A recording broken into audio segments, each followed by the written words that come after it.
নমস্কার বন্ধুরা, আজ আমি আপনাদের জন্য এক নতুন গল্প নিয়ে এসেছি। এই গল্পটি আমাদের এক অনুরাগী পাঠিয়েছেন, যিনি নাম প্রকাশ করতে চাননি।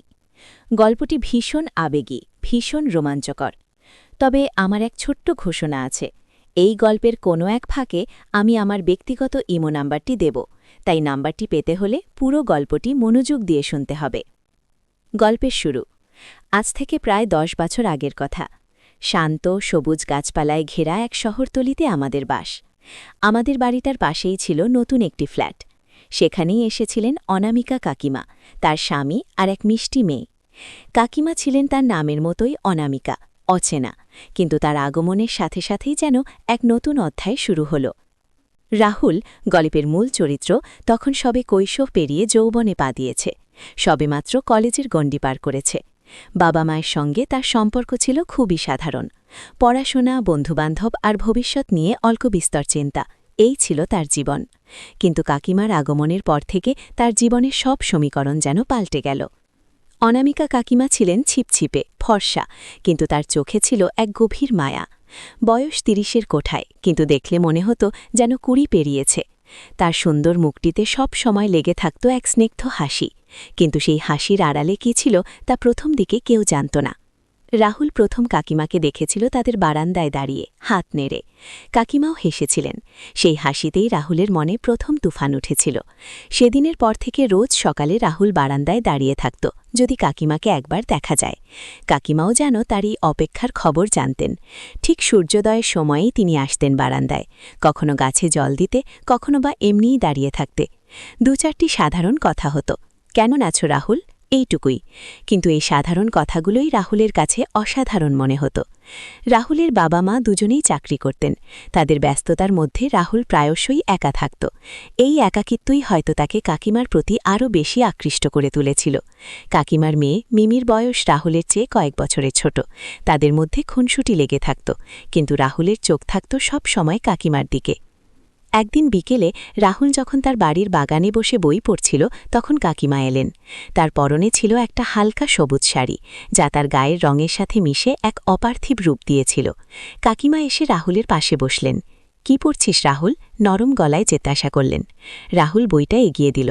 কাকিমা বইয়ের পাতায় চোখ বোলালেন, কিন্তু তার মন যেন সেখানে ছিল না। তোমার মনে কি কিছু আছে রাহুল, হঠাৎই জিজ্ঞাসা করলেন কাকিমা। রাহুল চমকে উঠল।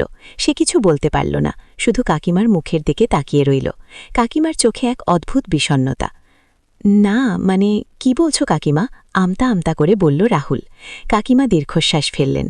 এমনি, অনেকদিন পর মনে হলো এই বয়সে বুঝি সব তরুণ তরুণীর মনেই কিছু না কিছু থাকে। সেদিন কাকিমা চলে যাওয়ার পরও রাহুল সেখানেই বসে রইল। কাকিমার বলা কথাগুলো তার মাথায় ঘুরতে লাগল। এই বয়সে বুঝি সব তরুণ তরুণীর মনেই কিছু না কিছু থাকে। এই বাক্যটি তার মনে এক তীব্র আলোড়ন সৃষ্টি করল। সে কি কাকিমাকে ভালোবেসে ফেলেছে? কিন্তু সে তো কাকিমা, তার পাশের বাড়ির কাকিমা। এ কেমন ভালোবাসা? এ তো নিষিদ্ধ। কিন্তু মন কি আইন মানে? মন কি সমাজ মানে? মন শুধু টানে। একদিন ছুটির দিনে রাহুল তাদের বাড়ির সামনের রাস্তা ধরে হাঁটছিল। হঠাৎই দেখতে পেল কাকিমা একা দাঁড়িয়ে আছেন রাস্তার ধারে, হাতে একটি ব্যাগ। কাকিমা, কোথায় যাচ্ছ? জিজ্ঞাসা করল রাহুল। একটু বাজারে যাব গো, নরম গলায় বললেন কাকিমা। আমি যাব তোমার সাথে? উত্তেজনায় প্রায় লাফিয়ে উঠল রাহুল। কাকিমা একটু অবাক হলেন, কিন্তু তারপর হেসে বললেন, চল। বাজারের পথে কাকিমার সাথে রাহুলের অনেক কথা হলো। কাকিমা তার নিজের ছোটবেলার কথা, তার বিয়ের কথা, তার স্বামীর কথা, অনেক কিছু বললেন। রাহুল মুগ্ধ হয়ে শুনছিল। কাকিমার কণ্ঠে এক অদ্ভুত মাদকতা ছিল। তার প্রতিটি কথায়, প্রতিটি ইশারায় এক গভীর রহস্য লুকিয়েছিল। বাজার থেকে ফেরার সময় রাস্তা প্রায় জনশূন্য। হঠাৎ কাকিমা রাহুলের হাত ধরলেন। রাহুলের সারা শরীরে যেন বিদ্যুৎ খেলে গেল। কাকিমা তার দিকে তাকালেন। তার চোখে সেই মায়া, সেই বিষণ্ণতা। রাহুল, কাকিমা ফিসফিস করে বললেন, তুমি কি আমাকে কিছু বলতে চাও? রাহুল আর নিজেকে ধরে রাখতে পারল না। সে কাকিমার হাতটা আরও শক্ত করে ধরল। আমি তোমাকে ভালোবাসি কাকিমা, বলতে গিয়ে তার গলা কাঁপছিল। কাকিমা কিছু বললেন না, শুধু রাহুলের দিকে তাকিয়ে রইলেন। তার চোখ দিয়ে জল গড়িয়ে পড়ল। তারপর তিনি রাহুলকে জড়িয়ে ধরলেন। সেই আলিঙ্গনে ছিল এক গভীর আকুলতা, এক গভীর কষ্ট। সেদিন ছিল তাদের সম্পর্কের এক নতুন শুরু, কিন্তু এই শুরু ছিল নিষিদ্ধ, ছিল ভয়ের। তারা জানত এই সম্পর্ক সমাজের চোখে অপরাধ, কিন্তু তারা একে অপরের প্রতি চুম্বকের মতো আকৃষ্ট হয়ে পড়েছিল। এরপর তাদের দেখা সাক্ষাৎ চলল গোপনে। কখনো হয়তো রাহুল কাকিমার ফ্ল্যাটে চলে আসত যখন তার স্বামী অফিসের কাজে বাইরে থাকতেন, কখনো বা কাকিমা আসতেন রাহুলের বাড়িতে যখন তার বাবা মা কেউ থাকত না। এই গোপন মিলনের প্রতিটি মুহূর্ত ছিল রোমাঞ্চকর, ছিল তীব্র উত্তেজনাময়। এক পূর্ণিমার রাতে যখন সবাই গভীর ঘুমে আচ্ছন্ন, রাহুল চুপি চুপি কাকিমার ফ্ল্যাটে গেল। কাকিমা বারান্দায় দাঁড়িয়েছিলেন। তার পরনে ছিল একটি হালকা নীল রঙের শাড়ি। চাঁদের আলোয় তাকে এক দেবীর মতো দেখাচ্ছিল। রাহুল গিয়ে কাকিমার পিছনে দাঁড়ালো, আলতো করে তার চুলগুলো ছুঁল। কাকিমা চমকে উঠলেন, তারপর ঘুরে দাঁড়ালেন। তার চোখে বিস্ময়, আনন্দ আর উত্তেজনা। তুমি? ফিসফিস করে বললেন কাকিমা। হ্যাঁ আমি, রাহুল কাকিমার মুখের দিকে তাকিয়ে বলল। তার নিঃশ্বাস ভারী হয়ে আসছিল। কাকিমা রাহুলের হাতে হাত রাখলেন। এ কি করছো তুমি? যদি কেউ দেখে ফেলে? দেখুক, রাহুল দৃঢ় গলায় বলল।